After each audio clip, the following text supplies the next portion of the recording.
This interview is part of Infamit's Stott-Bediako online forum, a global conversation in which we learn together about how we can contribute to God's reconciling work in the midst of the realities of our world today. This year, we invited scholar practitioners from all around the world to share their research, stories, and experience on the topic of peace building and conflict transformation from a lens of post-colonialism and indigenous Christianity.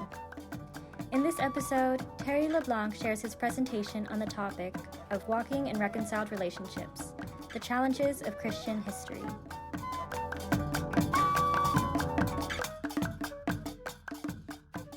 I begin the paper by talking about a story that I referenced just a few moments ago in our conversation, a story about an experience my grandfather, and I had when I was a young boy.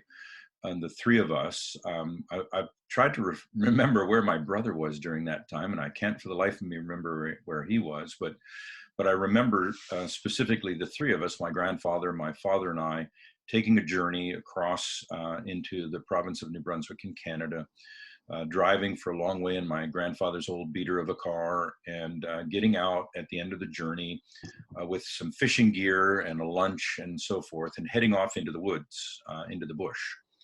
On a trail that my grandfather knew, and to a place that he knew to fish. So we're going to go and fish for brook trout.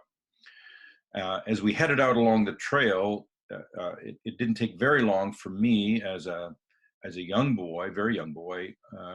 It didn't take long for me to get nervous and to ask questions about where we were going and how we would get there and how would we find our way home and those types of things. And as I looked around me, it seems to me, as I recall, that the trail seemed to close in on us, and it became, increasingly overgrown and dark and indistinct, and I couldn't pick out the footing as well as I had in the early part of the journey. And so I tugged on my grandfather's arms on several occasions and expressed my anxiety. And on each occasion, he leaned over his shoulder to reassure me, and then headed off on the trail, my grandfather in the lead, me in the middle, and my father coming behind. Well, one time I finally became so anxious that I tugged furiously on his arm, and he realized my almost panic. And so he put his gear down, turned around, and knelt down, and he shared this teaching with me that I've never forgotten, that I've used throughout my lifetime in various ways, to identify where I was at that time, and geographically as well as in terms of my personal life journey. And the teaching was simply this: if you want to find your way back to the place you started, spend twice as much of your time looking over your shoulder at where you have come from as you do where you're going. That way, when you turn to take the trail home, the landmarks will appear familiar. And that simply means that on a trail in the woods, something that's on the left as you proceed in the new direction will now be on the right, and something on the right will be on the left. And a route you tripped over might be something you stepped down off of, and a pond on the one side might appear on the other side, and it's going to appear differently. And so it's important to fix the landmarks in our minds and in our journeys the way that they appear as they are passed by, as we go by them through our time in history. And that way we can identify very clearly where we are, and importantly, we can identify a way to find our way back to where we started. And I think this is the point in terms of reconciliation, is that the way ahead of us actually lies behind us. The way forward in restoring relationship, renewing relationship, or in some cases, for the very first time entering into a good relationship with one another, is to look at where we have come from. What are the events and activities that we've moved through? So way back in 1973, Dr. Carl Menninger, quoting a chap named Daniel Boorstin, who was then the director of the National Museum of Science and Technology, said this. He said, "We've lost our sense of history, lost our traditional respect for the wisdom of ancestors and the culture of kindred nations, and we haunt ourselves, therefore, with the illusory ideal of some whole nation which had a deep and outspoken faith in its values." And he was pondering the circumstance of the United States at the time, but it would be equally applicable to many other contexts. Menninger went on to say that this loss was deeply rooted in a now well-established human ability to ignore various kinds of behavior in our past when it was politically or economically or socially expedient, and that euphemisms replaced more careful and thoughtful vocabularies about what had happened and where we'd come from. Our terminologies became more socially managed, more soothing of the individual and of the individual's conscience, but as well of the collective conscience of our societies. We ignored where we'd come from. One outcome of this shift that Menninger noted was the social consequence was postponed to the future. In other words, we'll fix it somewhere down the road. We'll ignore it for now, we'll delay it for now, we'll defer it for now, we'll fix it in the future. He observed this deferral was focused through the lens of an unrealistic expectation that whatever it was that was broken or had been damaged, along with any further complications, would somehow be corrected down the road, whether because our technological advancement would allow for it to happen, or we'd become more socially conscious, or whatever. But it really only takes a brief examination of history to know that this does not typically happen. Rather than the passage of time dealing with the consequence of our initial behaviors or problems, one of two things happens. Either the behavior gradually becomes normative, or it compounds, and further complexity accrues to it. And if we wanted to turn it into a biblical phrase, the last estate of our circumstance becomes worse than the first. This new, more compounded possession we might understand it to be a reference to a state of unrepented sin. And the book in which Menninger quotes Daniel Burstyn has this telling title, Whatever Became of Sin. And so he's focusing on this idea that ignoring how we got here, ignoring what we did to create this circumstance of irreconcilable difference, or this circumstance of ignoring colonial impacts and so forth, is in essence living in an estate of unrepented sin. According to Menninger, by 1973, the field of clinical psychology had witnessed the collapse of any sense in which human beings actually sinned. So now it's a deferral or a projection of my own faults or my own behaviors onto someone or something else, or simply ignoring them. Now, oftentimes when we talk about consequences of historic behavior of one people toward another, we're inclined to say, we're tempted to say, that was then, this is now. What's that got to do with the present? In fact, oftentimes you'll hear it in church contexts or other contexts where people will say, what has that past situation got to do with us living in reconciled relationship now? What are the 50s, 60s, 70s, or even beyond that have to do with our present? Because time's moved on. We have a better understanding of the complex array of underlying factors out of which human behaviors and attitudes emerge.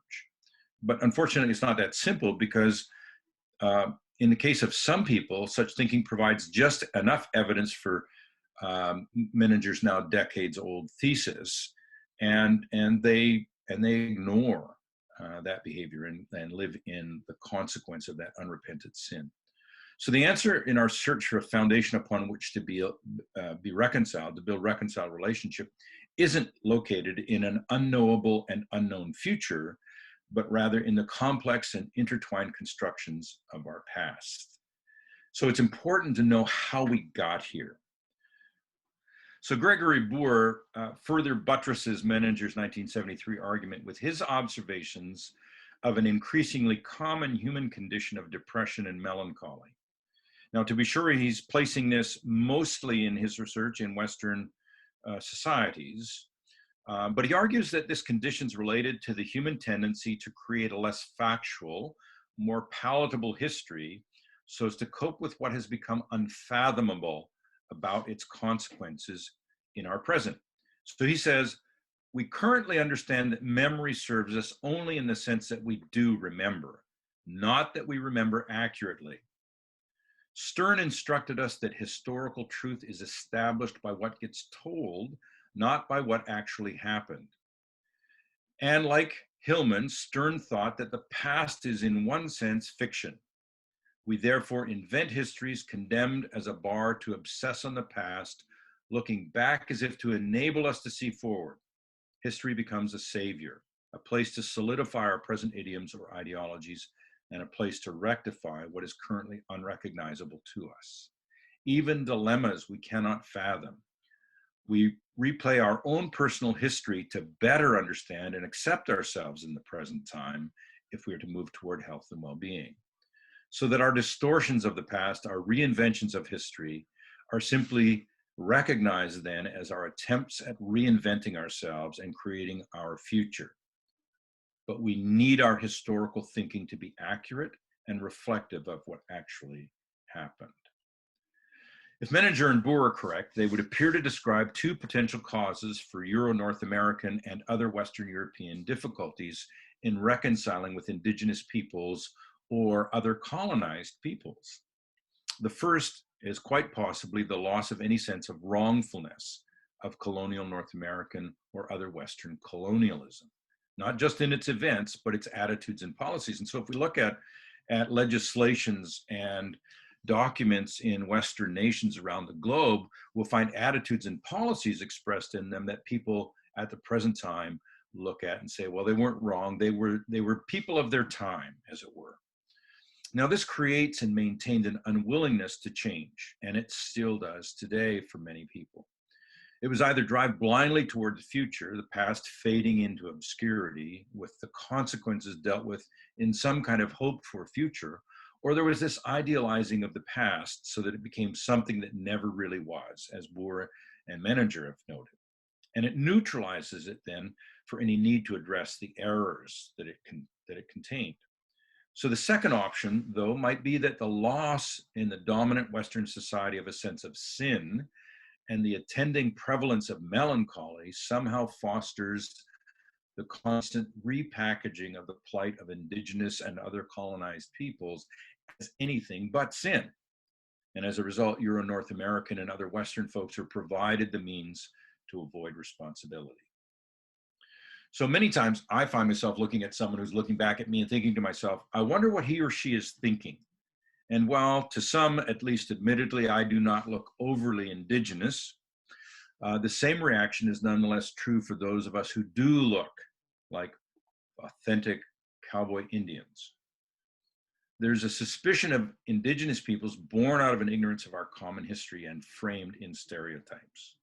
So with respect to knowing and understanding indigenous people, most Euro-North Americans and other Western colonial peoples are otherwise well-informed folk who, when they hear their local politician read local news or editorials, when they listen to commentators or sound bites on their favorite radio or TV station or in their favorite social media, with no other frame of reference into which to place the issues, they nonetheless appear to assume the worst and adopt the stereotypes of indigenous and other colonized people.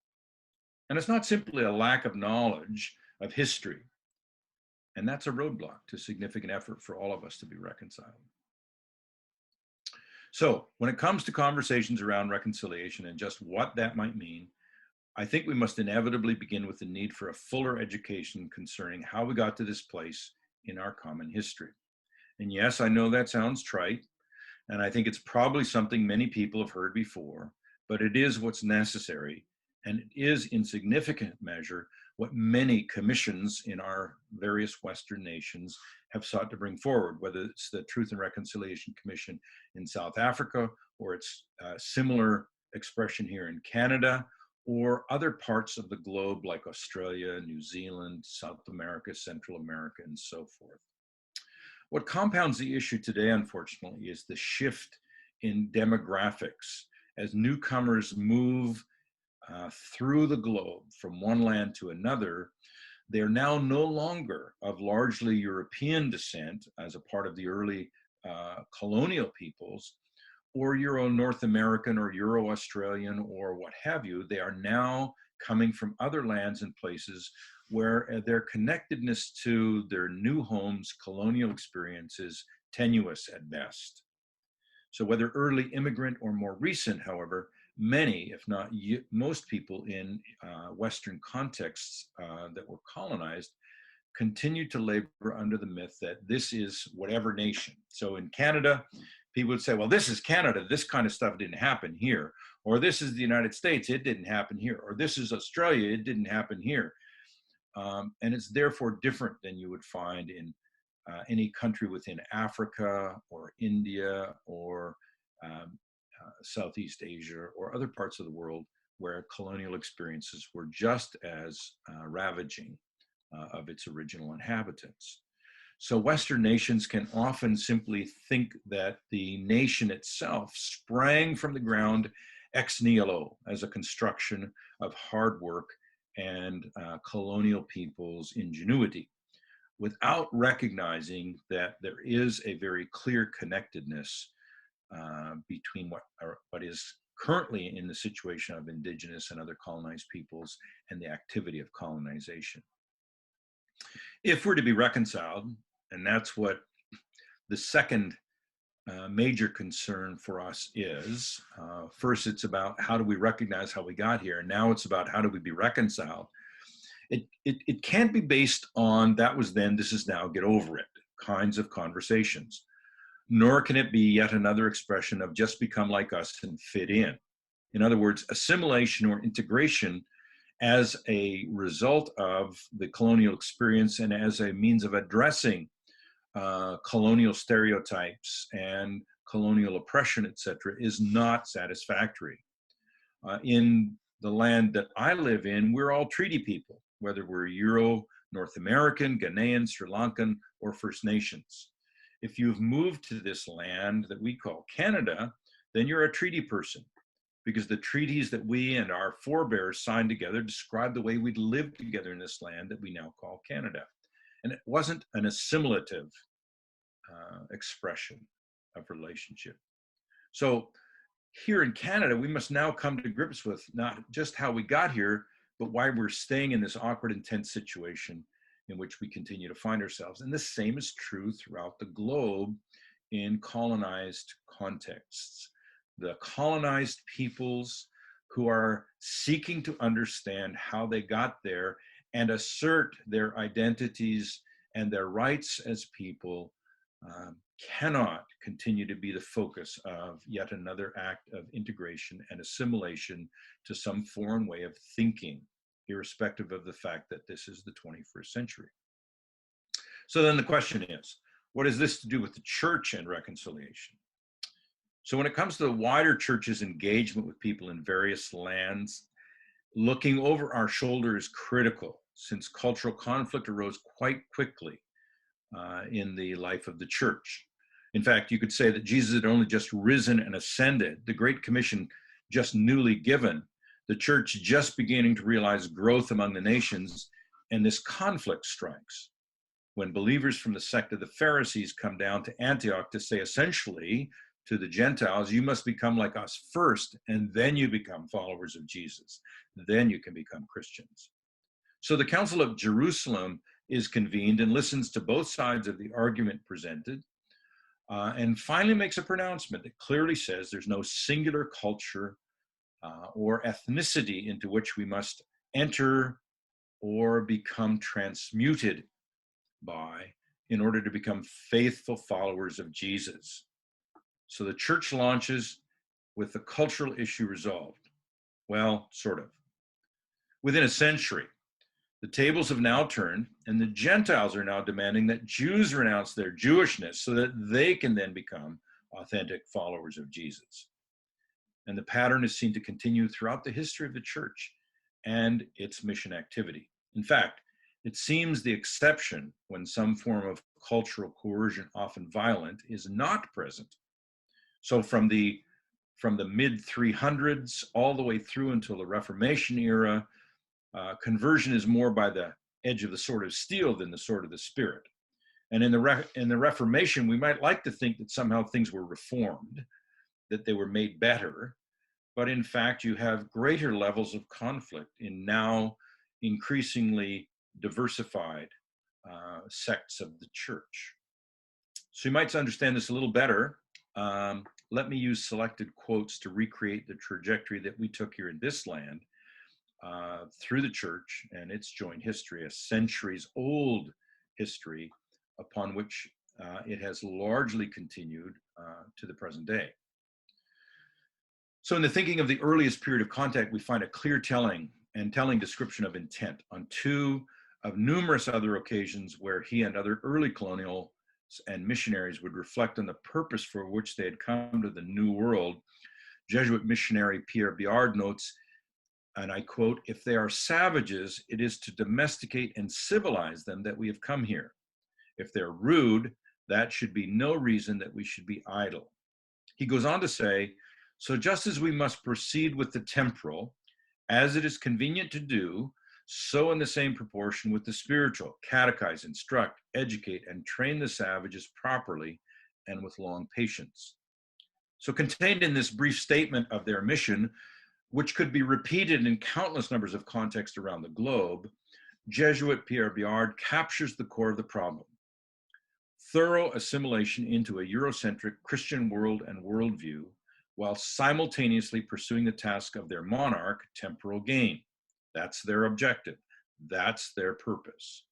In later years, historical retrospectives would describe the well-established course taken by colonial powers and missionary shock troops, one whose unambiguous intent became eminently visible over the centuries. A fellow named John Loftus, for example, notes that the Jesuit attack pedagogy was aimed primarily at undermining the life world foundations of Indian ways of life, to undermine the Amerindian cultural foundations.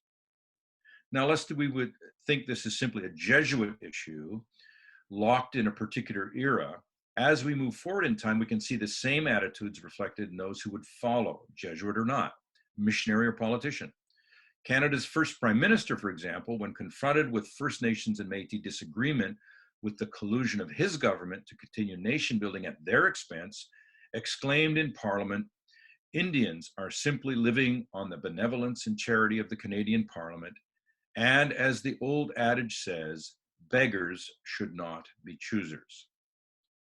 As Canada entered the 20th century, the architect of much of the federal government's continuing attempt at assimilation in the earliest 20th century would in turn proclaim that his vision of the future would care for the abuses and inconvenience of the past.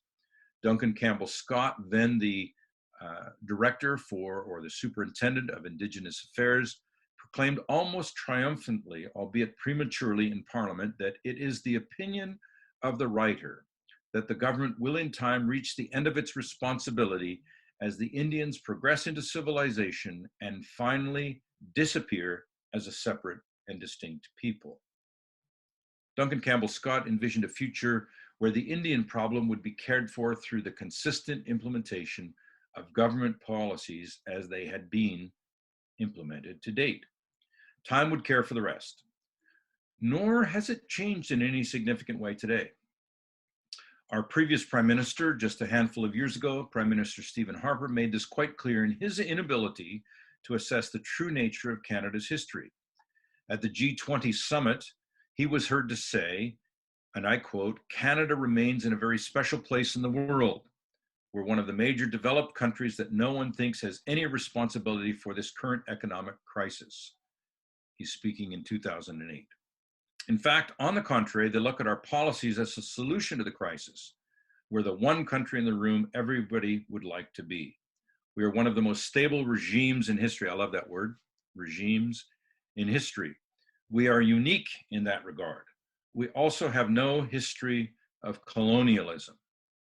Now, if a person as well educated as former Prime Minister Stephen Harper can make an observation and a comment about the lack of any colonial experience in Canada, it's hard to imagine that people who are far less well educated could do anything different. So this is a micro sketch of the Canada that most people wouldn't have studied in school history. It's how Canada and the United States both became what they are with respect to their Indigenous peoples. The same attitudes, the same policies, the same expectations of either eradication or assimilation. It's still what motivates much of the Euro-North American drive towards an unrealistic prosperity. even as they continue to ignore the demands for real and authentic consultation. Canadian and US citizens benefit from wealth obtained at the expense of Indigenous peoples. This is true around the colonial globe. They benefit in abrogation time and again of treaties and agreements that all of us have been party to. It is this history that is essential to know and understand. Otherwise, we will be ill prepared for the reconciliation we so desperately need today, and for which commissions like that in South Africa and that one in Canada on truth and reconciliation were formed, framed, and hoped to provide. Those who are followers of the Jesus way need to be quite clear that as often as not, king and country act in conflict with the very real expectations of the King of Kings. Alan Ray reflects on the doctrine of discovery, one of the principal tools of the state in the colonial era, making clear just how much this has been true. He observes, and I quote, "The doctrine of discovery was deployed in the service of property rights, but its continuing power and legitimacy following the end of Christian monarchies depended on assumptions of race that, as we have seen, influenced people like the great John Marshall, former Supreme Court Justice, and continue to influence the highest court in the United States today. To ignore history is to ignore the colonial period of rape and pillage in the guise of civilization and Christianization. It's to overlook the subjugating economic frameworks within which humanity has and continues to labor. It's to overlook the continued human drive for bigger, better, more, and faster, the engine which powered the colonial enterprise from the very beginning, requiring the first use of Indians and then Africans in slave plantations, fields, and orchards in North America and elsewhere. To deny our need to know the whole story of our Christian past is to suggest that the settler definition of Christian faith, central to the drive of the colonial enterprise, is the one we still hold to and support. It is as if we offer yet again the threat of God's judgment or our own in the guise of God's agents, as in Oviedo concerning the recuramento. He says, Oviedo, "If you do not do it, then with the help of God, I will undertake powerful action against you. I will make war on you everywhere and in every way that I can. I will subject you to the yoke and obedience of the church and of their highnesses. I will take you personally and your wives and children and make slaves of you, and as such sell you off. And I will take away your property and cause you all the evil and harm I can." This is how the church was presented to so many colonial contexts and peoples. Perhaps even more dramatically, we might be guilty of identifying with one of the church's great theologians, Thomas Aquinas, who suggested grimly that unbelievers deserve not only to be separated from the church, but also to be exterminated from the world by death. Since the United Nations has declared the colonial experience to be one of cultural and social genocide, it is not too much of a stretch to imagine such a thing as Aquinas declares taking place where colonial practices are continued in current and an unadjusted trajectory.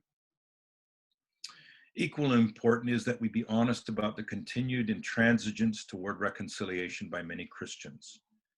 Countless times in a discussion about history and the need to be accountable for its impact on the lives of Indigenous people, the first words we get are, "That happened in the past, and we are not personally responsible." Indigenous people regularly hear these words, or ones to their effect, in discussions about multi-generational prejudicial social policies, treaty rights, wrongs committed against them over successive generations, and about the possibility of reconciliation.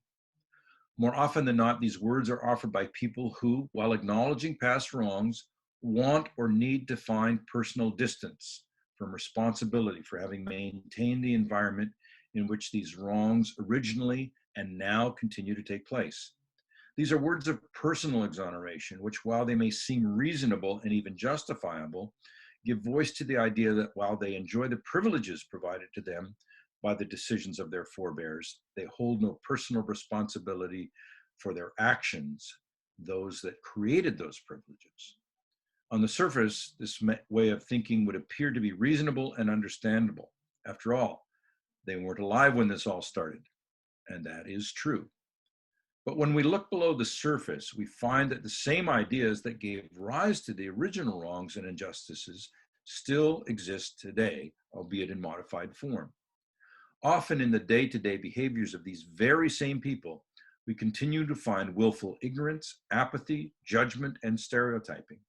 We find expectations of cultural assimilation, and we find support for policies whose ultimate aim is extinguishment of pre-existing indigenous rights or rights of colonial peoples in their lands. At best, such attitudes ignore and at worst further degrade indigenous peoples' lives, homes, and communities with new thrusts at assimilation. Ideas about the lack of personal responsibilities for decisions made 50, 75, 100, 150 years ago persevere as the foundation upon which contemporary racial prejudice is maintained, even in the church. In order for us to actually make progress on reconciliation, these ideas must be acknowledged and expunged from our policies. They must be removed from the legislative isolation that has been maintained by Euro-North American people against Indigenous people as third and fourth class citizens. I say third and fourth because immigrant populations, while often looked upon with varying levels of disdain today, have still more often than not been treated better than this land's original inhabitants. The second words that Euro-North Americans tend to speak in response to a proposal for reconciliation that is just and faithful to the desire for a renewed relationship relates to the cost, personal and collective. Their concern is about what they, sometimes meaning themselves personally, other times meaning other Euro-North Americans, will have to give up or go without. Many Euro-North Americans feel that their ability to acquire prosperity and accomplish their goals for life will be threatened or truncated in some way through any act of reconciliation that acknowledges past harm, policies of destruction. Some simply feel it an affront to give those people anything they've not earned, which they've had to work hard for. If Euro-North Americans' responses are a litmus test, then the drive for more and better, bigger and faster still has humanity in its grip. This then is the situation in which we find ourselves. It's the trajectory on which Canada, the United States, and other colonial contexts of Western colonization were set from the very earliest days of the discovery of Europeans off our shores. It's one that sought at every turn to undermine and overthrow Indigenous peoples, even if and when the treaties and agreements that were entered into, by their own words, were to ensure native, peaceful occupation of their own lands in perpetuity. This trajectory ensured one people's progress, prosperity, and well-being at the expense of others. If we are to have reconciliation, this drive for progress and prosperity at all costs must be set aside in favor of another way of thinking about life. It must more closely resemble the desires and inclinations of the heart of the first peoples in the days of old, whose expectation was simply to live well in the land together. It must more closely align with the teachings of our Creator, of God, whom many Indigenous people in Canada, the USA, and other colonial contexts lay claim to with fervor and dignity and expectation. Having focused earlier in this piece on the motive and ideology of colonial advance and consolidation, let me ask you to reflect now on the early days of North American encounter from a very different perspective, and take note of the observations of two early European discoverers who recorded behaviors and attitudes of peoples of this land as they observed them. The first is a French lawyer who takes pains to contrast les sauvages with those of his European kin in France. Lawyer Marc Lescarbot notes, and I quote, "In this respect, I consider all these poor savages whom we commiserate to be very happy, for pale envy doth not emaciate them, neither do they feel the inhumanity of those who serve God hypocritically, harassing their fellow creatures under this mask. Nor are they subject to the artifices of those who, lacking virtue and goodness, wrap themselves up in a mantle of false piety to nourish their ambition. If they do not know God, at least they do not blaspheme him, as the greater number of Christians do. Nor do they understand the art of poisoning or of corrupting chastity by devilish artifice. The second quote is from Jesuit missionary Pierre Lejeune. In what seems almost a sense of pride in these primitive peoples he's met, Lejeune describes a character absent from most Europeans in his familiarity.